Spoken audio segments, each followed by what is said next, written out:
रेगिस्तान की सुनहरी रेत पर जहां हवा के झोंके भी कहानियां सुनाते हैं, वहीं जन्मी थी एक ऐसी प्रेम कथा जो सदियों बाद भी राजस्थान की मिट्टी में गूंजती है। यह कहानी है राजकुमार ढोला और राजकुमारी मारवण देवी, यानी हमारी प्यारी मारू की। बहुत समय पहले मारवाड़ के राजा पिंगल देव की पुत्री थी मारू, रूपवती, बुद्धिमान और संगीत में निपुण। उनका विवाह हुआ नारवर के राजकुमार ढोला से। विवाह के समय दोनों बहुत छोटे थे और शादी के बाद ढोला अपने राज्य लौट गए। समय बीतता गया। ढोला अपने राज्य की जिम्मेदारियों में ऐसे उलझे कि उन्हें अपने बाल्यकाल का विवाह याद भी न रहा। पर उधर मारू ने ढोला को कभी नहीं भुलाया। हर शाम वो अपने महल की ऊंची मीनार पर चढ़कर पश्चिम की ओर देखती, जहां रेत के पार कहीं नारवर था।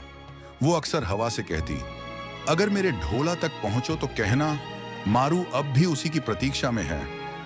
सालों बीत गए। एक दिन जब मारू का धैर्य टूटने लगा, तब उसने संदेश भेजने का निश्चय किया।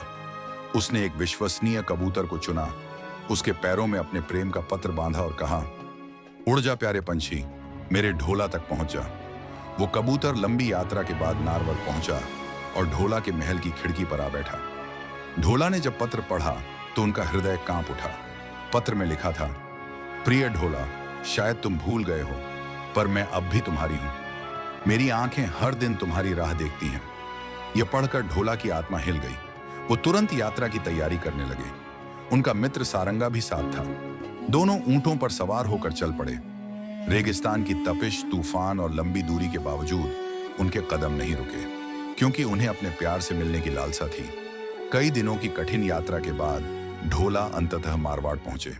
महल के आंगन में जब मारू ने उन्हें देखा तो आंसू अपनी जगह से बह निकले। ढोला ने कहा, मारू, देर हो गई, पर अब कभी जुदा नहीं होंगे। मारू मुस्कुराई, तुम आए, यही मेरे जीवन की सबसे बड़ी खुशी है। दोनों ने प्रेम का वचन लिया और नारवर लौटने की तैयारी की। लेकिन किस्मत को कुछ और मंजूर था। रास्ते में उमर सोमरा नाम का राजा मिला, जो मारू की सुंदरता की चर्चा सुन चुका था। वो मारू को पाना चाहता था। उसने दोनों को रोक लिया और मारू को अपने साथ ले जाने की कोशिश की। ढोला ने तलवार खींच ली। रेत के मैदान में भयंकर युद्ध हुआ। धूल उड़ती रही, ऊंटों की टापें गूंजती रहीं और ढोला ने साहस से उमर सोमरा को पराजित कर दिया। मारू दौड़कर ढोला के गले लग गई। अब दोनों ऊंट पर सवार होकर रेगिस्तान के पार लौटने लगे। डूबते सूरज की लालिमा में दोनों की परछाई रेत पर फैली, मानो खुद रेत भी उनके प्रेम को प्रणाम कर रही हो। कहते हैं, जब ढोला और मारू एक साथ रेत में खो गए तो आसमान से फूल बरसने लगे और हवाओं में प्रेम की खुशबू घुल गई। आज भी राजस्थान के लोक गीतों में गाया जाता है, ढोला मारू रा देश में प्रेम अमर रहियो सांझ। ये कहानी हमें सिखाती है कि सच्चा प्रेम कभी हारता नहीं। वो समय, दूरी और मृत्यु से भी परे होता है। अगर आपको ढोला मारू की यह अमर प्रेम गाथा पसंद आई हो तो इस वीडियो को लाइक, शेयर और सब्सक्राइब जरूर करें, ताकि ऐसी ही राजस्थान की ऐतिहासिक प्रेम कहानियां आप तक पहुंचती रहें। जय राजस्थान।